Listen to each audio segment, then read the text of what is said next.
كنتم خير أمة أخرجت للناس تأمرون بالمعروف وتنهون عن المنكر وتؤمنون بالله.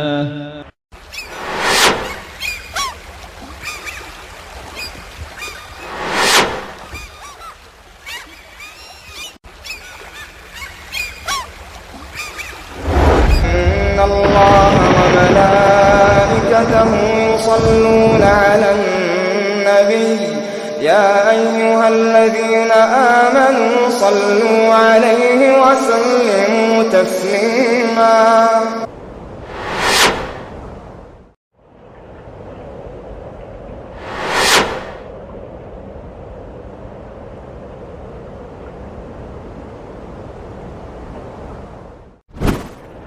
مکہ والوں کے سامنے ان تمام چیزوں کے بعد صرف ایک عظیم حربہ رہ گیا، وہ یہ تھا کہ ڈرا اور دھمکا کر کے کسی طریقے سے اس دعوت کو روکا جائے، ڈرایا جائے، دھمکایا جائے، لالچ دلائی جائے، ترغیب دلائی جائے کہ اس مذہب کو چھوڑ دیں۔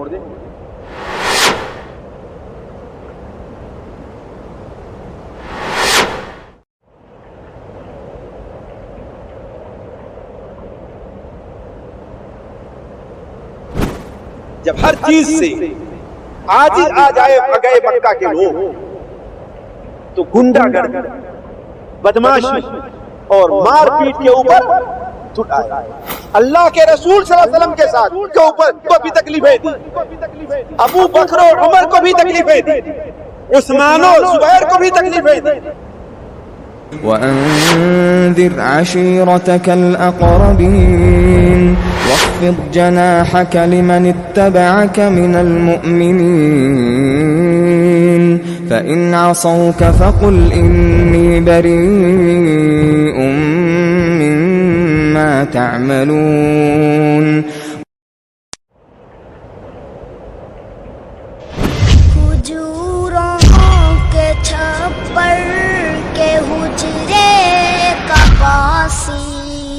چٹائی پہ راتیں بسر کرنے والا، وہ ایک رحمت دو جہاں اور پھر بھی صدانان جو پہ گزر کرنے والا۔ بسم اللہ الرحمن الرحیم، الحمد للہ رب العالمین، الرحمن الرحیم، مالک یوم الدین، ونشهد ان لا الہ الا اللہ ونشهد ان سیدنا ومولانا محمدا عبده ورسوله ارسله الى الناس کافة بشیرا ونذیرا، اما بعد فإن خیر الحدیث کتاب اللہ وخیر الهدی هدی محمد صلی اللہ علیہ وسلم وشر الأمور محدثاتها وكل محدثة بدعة وكل بدعة ضلالة وكل ضلالة في النار۔ أعوذ بالله السميع العليم من الشيطان الرجيم، بسم الله الرحمن الرحيم۔ وأنذر عشيرتك الأقربين واخفض جناحك لمن اتبعك من المؤمنين فإن عصوك فقل إني بريء مما تعملون وتوكل على العزيز الرحيم الذي يراك حين تقوم وتقلبك في الساجدين إنه هو السميع العليم۔ سبحانك لا علم لنا إلا ما علمتنا إنك أنت العليم الحكيم۔ رب اشرح لي صدري ويسر لي أمري واحلل عقدة من لساني يفقهوا قولي واحلل عقدة من لساني يفقهوا قولي۔ عزیز ساتھیو، نبی کریم حضرت محمد مصطفیٰ صلی اللہ علیہ وسلم کی سیرت مبارکہ کا یہ سلسلہ چل رہا ہے۔ پچھلے درس میں ہم اور آپ یہاں تک پہنچے تھے کہ نبی کریم صلی اللہ علیہ وسلم نے جب کھلم کھلا دعوت کا علل اعلان دعوت کا سلسلہ آپ صلی اللہ علیہ وسلم نے شروع کیا تو اللہ تبارک و تعالی نے جن کے لیے خیر، جنہیں اللہ تبارک و تعالی نے نیک دل بنایا تھا، خواہ وہ اعلی خاندان کے تھے، مالدار لوگ تھے، یا وہ غریب قسم کے لوگ اور غلام خاندان سے تھے، ان لوگوں نے اسلام قبول کیا۔ اور جو لوگ کہ انہیں اپنے مال کی فکر ہوتی ہے، اپنے منصب کی فکر ہوتی ہے، اپنی سرداری کی فکر ہوا کرتی ہے، وہ لوگ اس سلسلے میں آپ صلی اللہ علیہ وسلم کے سامنے رکاوٹ بنے۔ اور یہ رکاوٹیں کئی قسم کی تھیں، جن میں سے بعد کا ذکر پچھلے مجلس میں ہوا تھا کہ آپ کے خلاف پروپیگنڈا کیا گیا، آپ کو جادوگر، آپ کو شاعر، حتیٰ کہ نعوذ باللہ من ذالک آپ کو جھوٹا کہا گیا۔ اور یہ چیز بڑے منظم طور پر چلتی رہی، اس لیے کہ ان کی کوشش تھی کہ کسی بھی طریقے سے لوگ نبی کریم صلی اللہ علیہ وسلم کی باتوں پر لبیک نہ کہیں، حتیٰ کہ وہ لوگ یہاں تک کرتے تھے کہ مکے میں داخلے کے جو راستے تھے، اس لیے کہ عام طور پر مکہ پہاڑی علاقہ ہے، مکے میں داخلے کے راستے محدود تھے، محدود راستوں سے لوگ مکے میں داخل ہو سکتے تھے، تو ہر ناکے پر کچھ لوگوں کو بیٹھا دیتے کہ آپ صلی اللہ علیہ وسلم کے خلاف ان کا کان اتنا بھر دیا جاتا کہ ان میں سے بہت سے تو ایسے تھے کہ حرم شریف میں جاتے تو اپنے کانوں میں کپڑا ڈال کر کے جاتے کہ کہیں آپ کی بات نہ سن لیں۔ لیکن اس کے باوجود نبی کریم صلی اللہ علیہ وسلم کی دعوت پھیلتی رہی۔ صرف یہی نہیں کہ اہل مکہ کے لوگ، مکہ سے باہر، مکہ کے باہر سے آئے ہوئے لوگ بھی، جیسے حضرت ابو ذر رضی اللہ تعالیٰ عنہ ہیں، عمرو بن عبسہ ہیں، حتیٰ کہ پچھلے درس میں جیسا کہ ہم نے بیان کیا کہ حضرت ضماد الازدی، جنہوں نے اپنے علاقے میں سنا کہ مکہ میں ایک شخص ظاہر ہوا ہے جسے لوگ مجنون کہتے ہیں، جس کے اوپر جنوں کا اثر ہے، اور وہ یہ کام کیا کرتے تھے، لہذا انہوں نے کیا کیا، وہ اس غرض سے مکہ مکرمہ آئے کہ آپ کا علاج کریں۔ تو آپ صلی اللہ علیہ وسلم نے ان کی باتوں کا کوئی جواب دینے کے بجائے ان الحمد للہ نحمدہ ونستعینہ، جیسا کہ پچھلے ہفتے ذکر کیا، پچھلے درس میں ذکر کیا تھا، یہ آپ نے ان کے سامنے پڑھا اور وہ خود مسلمان ہو گئے۔ اب مکہ والوں کے سامنے ان تمام چیزوں کے بعد صرف ایک عظیم حربہ رہ گیا تھا، وہ یہ تھا کہ ڈرا اور دھمکا کر کے کسی طریقے سے اس دعوت کو روکا جائے، ڈرایا جائے، دھمکایا جائے، لالچ دلائی جائے، ترغیب دلائی جائے کہ اس مذہب کو چھوڑ دیں۔ چنانچہ نبی کریم صلی اللہ علیہ وسلم کے بارے میں بڑا مشہور قصہ ہے، شاید تفصیل سے کہیں آگے آئے، کہ عتبہ ابن ربیعہ جو مکے کا بڑا ہی مشہور، اس وقت مکے کا اگر سردار نہیں تو سرداروں میں مانا جاتا تھا، اسے لوگوں نے تیار کیا کہ آپ شعر بھی جانتے ہیں، آپ جادو کو ہی پہچانتے ہیں، آپ کو کہانت کی بھی خبر ہے، ایسا کیجئے کہ آپ صلی اللہ علیہ وسلم سے بات کرنے کے لیے آپ ہی جائیے۔ چنانچہ وہ تیار ہوا اور آتا ہے، اور تعجب کریں کہ اس نے عجیب حکمت سے بات کی ہے۔ سوال کرتا ہے کہ اے محمد، اللہم صلی علی محمد، یہ بتائیے کہ آپ افضل ہیں یا آپ کی والد افضل تھے؟ آپ بہتر ہیں یا آپ کے دادا بہتر تھے؟ دیکھیے حکمت اور پوائنٹ کی بات. کوئی بھی کہے کسی کے باپ کتنا برا ہو، اپنے منہ سے نہیں کہ میں اپنے باپ سے بہتر ہوں، ہے کہ نہیں ہے؟ لیکن وہ کہتا ہے کہ اچھا آپ افضل ہیں کہ آپ کے باپ افضل تھے؟ آپ افضل ہیں یا آپ کے دادا افضل تھے؟ آپ صلی اللہ علیہ وسلم خاموشی سے سنتے رہے، کسی بات کا جواب نہیں دیا.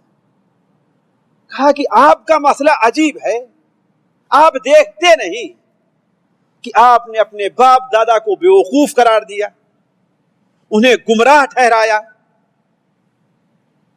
ان کے معبودوں کو آپ نے بے عقلا قرار دیا، معبودوں کی برائی کی.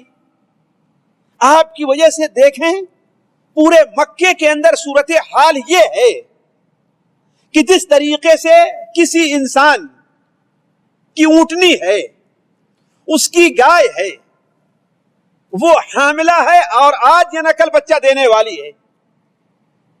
جو دیہاتی ہوگا میری طرح وہ جانتا ہوگا کہ بچے کس بے صبری سے گائے ہے، بکری ہے، بھینس ہے، اس کے بچے دینے کا انتظار کرتے رہتے ہیں. یعنی اس کا کوئی وقت نہیں رہتا، دن میں ہے کہ رات میں ہے، صبح ہے کہ شام میں ہے، صبح ہو پاتی کہ صبح نہیں ہو پاتی. کہا یہی صورتحال ہے کہ لوگ ایک دوسرے کے خلاف تلوار لے کر کے نکل جائیں اور ایک دوسرے کا صفایا ہو جائے، بس یہی اتنا باقی رہ گیا ہے. بس لمبی سی باتیں کی، بتا رہا ہوں کہ کبھی دوسرے موقع سے اس کو کہا کہ اگر آپ مال چاہتے ہیں تو آپ کو مال دیا جائے، اگر آپ چاہتے ہیں کہ ہاں بھائی آپ وڈیرے بنے رہیں، رئیس بنے رہیں، زمیندار بنے رہیں، جاگیردار بنے رہیں، کہ آپ جدھر چلیں آپ کے پیچھے 4 6 8 10 لوگ چل رہے ہیں، 10 5 لوگ آپ کے آگے ہاں بھائی راستہ صاف کرو چلو، ہے کہ نہیں، آپ کے پیچھے چل رہے ہیں، تو اس کے لیے بھی ہم تیار ہیں. آپ جو چاہتے ہیں ہم وہ کرنے کے لیے تیار ہیں، لیکن برائے مہربانی آپ یہ اپنا کام بند کر دیجیے. آپ صلی اللہ علیہ وسلم بڑی خاموشی کے ساتھ اس کی پوری باتیں سنتے رہے. اس کے بعد کہا ابو ولید آپ اپنی بات کہہ چکے؟ ابو ولید آپ اپنی بات کہہ چکے؟ کہا کہ ہاں. آپ نے فرمایا اعوذ باللہ من الشیطان الرجیم بسم اللہ الرحمن الرحیم حامیم تنزیل من الرحمن الرحیم کتاب فصلت آیاته قرآن عربیا لقوم يعلمون بشیرا ونذیرا فعرض اکثرهم فهم لا يسمعون وقالوا قلوبنا في أكنة مما تدعونا إليه وفي آذاننا وقر ومن بيننا وبينك حجاب فاعمل إننا عاملون قل إنما أنا بشر مثلكم يوحى إلي أنما إلهكم إله واحد فاستقيموا إليه واستغفروه ويل للمشركين. آپ صلی اللہ علیہ وسلم سورہ فصلت، وقت نہیں کہ میں اس کا ترجمہ اور اس کی تفسیر آپ کے سامنے رکھوں، لیکن یقیناً دلوں کو دہلا دینے والی ہے، دل پر دستک دینے والی باتیں ہیں. اور آخر میں ایک صفحہ کے بعد کیا ہے؟ فَإِنْ أَعْرَضُوا فَقُلْ أَنذَرْتُكُمْ صَاعِقَةً مِثْلَ صَاعِقَةِ عَادٍ وَثَمُودَ. لیکن اگر پھر بھی وہ لوگ یہ بات نہیں مانتے تو آپ کہیے کہ عاد اور ثمود کے اوپر جیسے کڑکا آیا ہے، طوفان آیا ہے، ہلاکت اور بربادی آئی ہے، ایسا تمہارے اوپر بھی آنے والی. راوی کا بیان ہے کہ آپ صلی اللہ علیہ وسلم جب یہاں تک پہنچے تو عتبہ ابو ولید اپنی جگہ سے اٹھ جاتا ہے اور آپ کے دہانے مبارک پر اپنا ہاتھ رکھتا ہے، ارے بس کیجئے بس کیجئے بس کیجئے بس کیجئے، ارے بس کیجئے بس. اور وہاں سے چپ چاپ اٹھا اور سیدھے کہاں چلا گیا؟ واپس چلا گیا. ابو جہل، شیبہ، ابو لہب، عاص، ان لوگوں نے جب شکل دیکھی تو اس کی وہ شکل نہیں ہے جو پہلی شکل تھی. پہلے تو بڑے فخر کے ساتھ، گھمنڈ کے ساتھ گیا تھا کہ ہاں لالچ دلا کر کے، مال کی، بیویوں کی، عورتوں کی سرداری کی لالچ دلا کر کے محمد اللہم صلی علی محمد کو میں قائل کر لوں گا. لیکن واپس آ رہا ہے تو نہ اس کی چال پہلی چال ہے، نہ اس کی شکل پہلی شکل ہے. لوگوں نے کہا کہ اس کے اوپر بھی جادو چل گیا. پوچھا کہ آخر محمد اللہم صلی اللہ علیہ وسلم نے کیا جواب دیا؟ کہا کہ اس نے کیا کہا ہے میری سمجھ میں کچھ نہیں آیا. کہا کہ تم ابو ولید ہو، ابو ولید تم ہو، تم عربی جانتے ہو، عربی کے ماہر ہو، پھر تم یہ بات کر رہے ہو تمہارا سمجھ میں کوئی بات نہیں آئی؟ کہا کہ میرے سمجھ میں صرف اتنی بات آئی ہے بس. وہ کیا کہ فَإِنْ عَارَضُوا فَقُلْ أَنذَرْتُكُمْ صَاعِقَةً مِثْلَ صَاعِقَةِ عَادٍ وَثَمُودَ. اگر آپ کی بات نہیں مانتے ہیں تو آپ کہہ دیجئے کہ تمہیں ایسے ہی عذاب کی دھمکی میں دے رہا ہوں جو عذاب عاد اور سمود پر آیا ہوا تھا. تو عرض کرنے کا مقصد کہ اللہ کے رسول صلی اللہ علیہ وسلم کو ڈرایا بھی گیا اور آپ کو رغبت اور لالچ بھی دی گئی. اور صرف یہی نہیں، جتنے لوگ مسلمان ہوئے تھے ہر ایک کے ساتھ یہی حربہ استعمال کیا انہوں نے. چنانچہ سیرت ابن ہشام وغیرہ میں ہے، راوی کہتے ہیں کہ جب بھی کوئی شخص مسلمان ہوتا تو ظاہر بات اس کی تین کیفیت ہو سکتی تھی. یا تو وہ مالدار ہوتا اور تاجر ہوتا، یا اپنے قبیلے کا بڑا، یا اپنے معاشرے میں اپنے ماحول میں اس کو ایک اہمیت حاصل ہوتی، اور یا تو پھر کمزور غریب اور مسکین ہوتا. اگر کوئی شخص خاندان کا بڑا ہوتا تو ابو لہب یا اس کے کہنے پر کوئی شخص جاتا اور اس سے کہتا تم نے اپنے باپ دادا کے دین کو چھوڑ دیا، حالانکہ وہ تم سے بہتر تھے، تم اپنے دین سے پھر جاؤ ورنہ ہم تیرے خوابوں کو پریشان کر دیں گے، تیری رائے کو ٹھکرا دیں گے، تیری عزت کو اور تیرے شرف کو مٹی میں ملا دیں گے. اور اگر کوئی تاجر ہوتا تو اسے دھمکی دیتا اور ڈراتا کہ تم اس دین سے پھر جاؤ ورنہ تمہاری تجارت کو مات کر دیں گے، تمہارا مال لوٹ لیں گے اور تمہاری ساری ثروت جو ہے سارا مال ختم کر دیں گے. اور اگر کوئی غریب ہوتا، غلام ہوتا، تو اس کے اوپر کیا کرتا کہ اس کے آقا کو، اس کے خاندان کے کسی لوگ کو اس کے اوپر کیا کر دیتا؟ مسلط کر دیتا کہ ہاں اسے سزا دو، اسے مارو اور اسے تکلیف دو. اور تعجب کریں گے کہ یہ معاملہ صرف مکہ کے اندر ہی تک نہیں ہے، مکہ کے اندر ہی تک نہیں بلکہ اللہ کے رسول صلی اللہ علیہ وسلم، جیسا کہ پچھلے بار ہم نے کہا تھا کہ آپ صلی اللہ علیہ وسلم نے جب دعوت شروع کی تو مکہ میں بھی دعوت دی، مکہ کے باہر جہاں تک آپ پہنچ سکتے تھے آپ نے وہاں پہنچ تک لوگوں کو دعوت دی.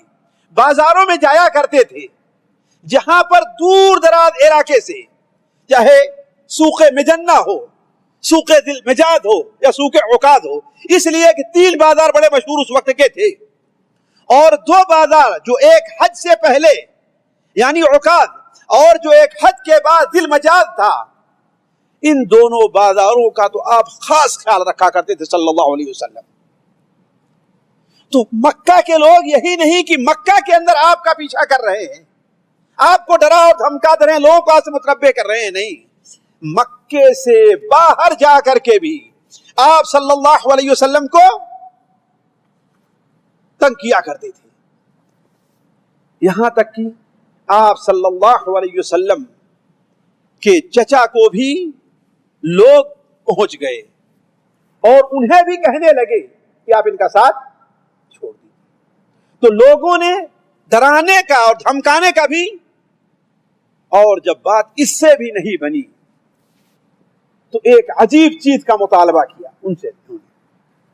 وہ کیا ہے کہ اگر آپ یقیناً سچے نبی ہیں تو آپ معجزات لا کر کے دکھا دیجئے.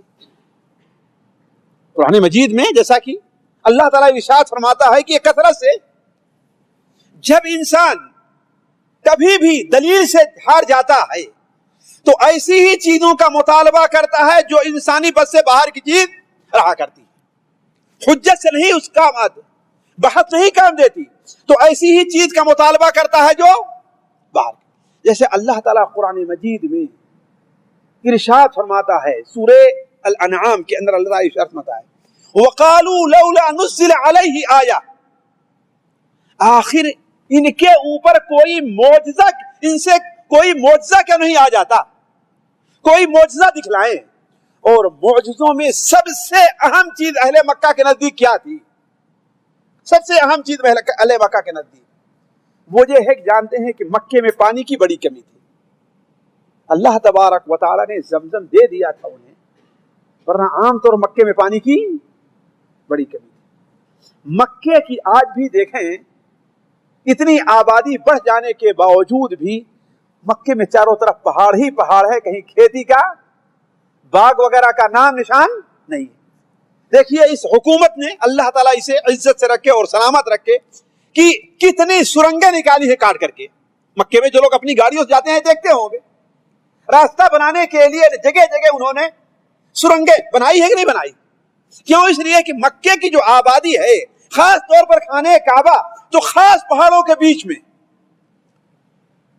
تین طرف سے مستقل پہاڑ ہی پہاڑ ہیں، وہ خانہ کعبہ، اور جو قریش کے لوگ تھے خاص خانہ کعبہ کے ارد گرد آباد تھے، لہذا وہ لوگ جس چیز کی ضرورت رہتی ہے اسی کا مطالبہ کیا کرتے تھے، جس کا ذکر اللہ تعالیٰ نے قرآن مجید میں کئی جگہ ارشاد فرمایا۔ صرف ایک جگہ میں آپ کے سامنے رکھتا ہوں، سورہ بنی اسرائیل، سورہ بنی، یہ مکی صورت ہے، یہ مکی صورت ہے، اس کے اندر اللہ تبارک و تعالی مشرکین کا جو معارضہ آپ کے ساتھ تھا بڑی تفصیل کے ساتھ بیان کیا ہے، کاش کہ اسے آپ لوگ سمجھتے اور اسے ترجمے کے ساتھ پڑھنے کی کوشش کرتے۔ میں صرف ایک جگہ سے پڑھ کر کے سناتا ہوں آپ کو۔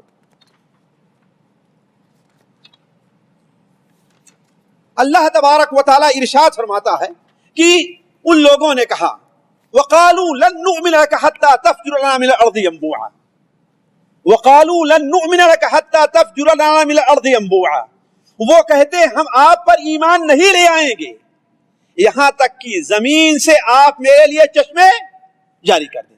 یہ دیکھیے معجزے کا مطالبہ پہلا مطالبہ تھا۔ دوسرا مطالبہ کیا ہے؟ او تکون لک جنۃ من نخیل وعنب فتفجر الانہار خلالها تفجیرا، یا آپ ایسا کریں کہ یہاں سے پہاڑوں کو ہٹا دیں، پہاڑیں جب ہٹ جائیں گے زمین برابر ہو جائے گی، اور وہاں آپ کے لیے باغات ہوں، کھجور کے بھی اور انگور کے بھی، اور ان باغات کو سیراب کرنے کے لیے کیا ہونا چاہیے؟ نہریں ہونی چاہیے، نہریں ہونی چاہیے۔ اور صرف اسی پر نہیں، او تسقط السماء كما زعمت علينا كسفا، یا آپ یہ کہتے ہیں نا کہ اگر تم ہمارے اوپر ایمان نہیں لے آئے تو اللہ تعالیٰ تمہیں عذاب دے گا، اللہ تعالیٰ تمہیں عذاب دے گا، تو ایسا کیجئے کہ آسمان کو ٹکڑے ٹکڑے کر کے ہمارے اوپر نازل کر دیجئے۔ آپ کہہ رہے ہیں نا لے آئیے آسمان ہمارے اوپر گر جائے، ہمیں عذاب میں ڈال دیجئے۔ یا اس پر دیکھیں تین ہوا۔ چوتھا سوال کیا ہے؟ او تأتی باللہ والملائکۃ قبیلا، آپ کہتے ہیں نا کہ آپ کے اوپر اللہ تبارک و تعالیٰ یہ قرآن نازل کر رہا ہے، آپ کے پاس وحی کہاں سے آ رہی ہے؟ اللہ کے پاس سے آ رہی ہے، اور لانے والا کون ہے؟ فرشتہ ہے، لہذا اللہ تعالیٰ کو اور فرشتوں کو ہمارے سامنے لا کے حاضر کر دیے، ہم بھی اپنی آنکھ سے دیکھ تو لیں کہ وہ کون سی ذات ہے، وہ کون سا فرشتہ ہے جو آپ کے لیے کیا لے آتا ہے؟ وہی لا کر کے دیتا ہے۔ یا کیا ہونا چاہیے؟ او یکون لک بیت من زخرف، یا آپ کا گھر جو ہو، آپ کے لیے تو رہنے کا گھر نہیں ہے، آپ کے پاس رہنے کے لیے گھر نہیں ہے۔ آپ ایسا کیجئے کہ جس طریقے سے دنیا کے جو بادشاہ ہوتے ہیں، اور آپ تو اللہ تبارک و تعالیٰ کے محبوب ہیں جو کہتے ہیں ہر چیز پر قادر ہے، تو آپ کیجئے کہ اللہ تعالیٰ آپ کے لیے سونے کا ایک محل بنا دے، سونے کا ایک محل بنا دے، اور یا نہیں تو ایسا کیجئے کہ آپ ہمارے سامنے ہمیں اکٹھا دیکھ رہے ہیں اور آپ آسمان پر چلے جائیے، اور وہاں جا کر کے وہاں سے ہم ایسے نہیں مانیں گے وہاں سے کوئی کتاب نازل کیجئے کہ ہم اسے دیکھ کر کے پڑھ لیں کہ ہاں بھائی یہ ہمارے رب طرف سے کتاب آ رہی ہے.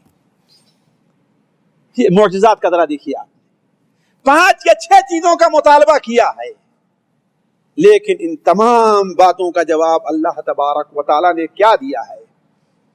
قل سبحان ربی، آیت کے آخر میں هل كنت الا بشرا رسولا، کہ سبحان اللہ، یہ تم کیا مطالبہ کر رہے ہو؟ یہ کسی انسان کا کام نہیں ہے، میں تو تمہارے پاس ایک بشر اور رسول بن کر کے آیا ہوں. تو عرض کرنے کا مقصد یہ ہے کہ وہ آپ صلی اللہ علیہ وسلم سے معجزات کا مطالبہ کرتے رہے، لیکن اللہ تبارک و تعالیٰ نے ساتھیوں اس کا جواب کیا دیا؟ پہلا جواب اللہ تعالیٰ نے یہ دیا کہ معجزے ظاہر کرنا یہ صرف اللہ تعالیٰ کا کام ہے، کسی انسان کے بس میں، یہ اختیار میں نہیں کہ وہ معجزہ اور کرامت کو ظاہر کر دے. اسی لیے اہل سنت والجماعت کا عقیدہ ہے ساتھیوں کہ نبیوں کا معجزہ اور ولیوں کی کرامت برحق ہے. نبیوں کا معجزہ اور ولیوں کی کرامت برحق ہے، لیکن نہ معجزے کا لے آنا اور کرامت کا ظاہر کرنا نبی اور ولی کے اپنے اختیار میں نہیں ہے. جب اللہ چاہتا ہے، اللہ تعالیٰ ضرورت محسوس کرتا ہے، اپنے نبی کی مدد کرنی ہوتی ہے، اپنے ولی کی مدد کرنی ہوتی ہے، اپنے نبی کی دلجوئی کرنی ہوتی ہے، اپنے ولی کی دلجوئی کرنی ہوتی ہے، اپنے نبی کے دل کو تسکین دینا ہوتا ہے، اپنے ولی کے دین کو مضبوط کرنا ہوتا ہے، تو اللہ تبارک و تعالی ان کے ہاتھوں پر معجزے اور کرامت کا ظاہر کر دیتا ہے. قرآن مجید میں اللہ تعالیٰ نے یہ چیز متعدد جگہ ہے، چنانچہ سورہ ابراہیم میں ہے قالت لهم رسلهم ان نحن الا بشر مثلكم، ان کے رسولوں نے کہا کہ اے اللہ کے بندے، ہم تو تمہاری ہی جیسا ایک رسول ہیں، لیکن اللہ تعالیٰ جس کو چاہتا ہے رسالت سے نواز دیتا ہے. اور کیا وما کان لنا ان نأتیکم بسلطان، ہمارے اختیار میں نہیں کہ ہم تمہارے پاس دلیل لے کر کے آئیں، معجزے ظاہر کریں. دوسری چیز یہ ہے کہ دیکھیے اللہ تبارک و تعالیٰ دلوں کے، ذرا اس نقطے کے اوپر غور کریں گے آپ لوگ، اللہ تعالیٰ دلوں کے راز کو جاننے والا ہے کہ کون سا آدمی کس نیت سے سوال کر رہا ہے. آیا اس کا مقصد حق تک پہنچنا ہے یا مجرد اعتراض کرنا ہے؟ اس کا مقصد گاڑی کو چلنے دینا ہے یا گاڑی کے سامنے لا کر کے روڑے اٹکانا؟ اس کا مقصد کیا ہے؟ اس لیے کہ جس کا مقصد حق پر پہنچنا ہو اس کے لیے ایک دلیل کافی ہوتی ہے، اور جس کا مقصد حق پہ نہ پہنچنا ہو اس کے لیے آپ ایک نہیں سینکڑوں دلیلیں لا کر کے آپ رکھ دیں، وہ آپ کی بات ماننے کے لیے تیار. وَلَوْ جِئْتَهُمْ بِكُلِّ آیَةٍ، اگر آپ تمام آیتیں بھی لے آدیں پھر بھی وہ ایمان لانے والے نہیں. تو اللہ تبارک و تعالی یہ جانتا ہے کہ یہ لوگ جو معجزات کا مطالبہ کر رہے ہیں صرف عناد اور ہر دھرمی کی بنیاد پر کر رہے ہیں، حق تک پہنچنا نہیں ہے. وَأَقْسَمُوا بِاللَّهِ جَهْدَ أَيْمَانِهِمْ لَئِن جَاءَتْهُمْ آیَةٌ لَّيُؤْمِنُنَّ بِهَا، اور زور دے دے کر کے قسم کھایا اللہ تعالیٰ کی کہ اگر ان کے سامنے نشانی اور معجزہ آ جائے تو وہ ایمان لے آئیں گے. آپ کہہ دیئے کہ قُلْ إِنَّمَا الْآيَاتُ عِندَ اللَّهِ، آیات معجزات کس کے پاس ہیں؟ اللہ کے پاس ہیں. وَمَا يَشْعُرُكُمْ إِذَا جَاءَتْ أَنَّهَا إِذَا جَاءَتْ لَا يُؤْمِنُونَ، آپ کو کیا معلوم ہے کہ اگر آیات آ جائے گی تو پھر بھی وہ لوگ ایمان نہیں لے آئیں گے. ایک چیز. تیسری چیز، اللہ تبارک و تعالی نے ان کے ہر مطالبے کو پورا نہیں کیا. وجہ اس کی کیا تھی؟ اس لیے کہ جب مطالبہ اگر پورا ہو جائے پھر بھی ایمان نہ لے آئیں تو اللہ تعالیٰ کا عذاب یقینی ہوتا ہے. قوم ثمود نے مطالبہ کیا نا، معجزے کا مطالبہ کیا. حضرت صالح علیہ السلام نے کہا کہ ابھی اس چٹان سے ایک اونٹنی نکلے گی جس کا دودھ تمہارے لیے کافی ہوگا سب کے لیے. لیکن ان کے دیکھتے دیکھتے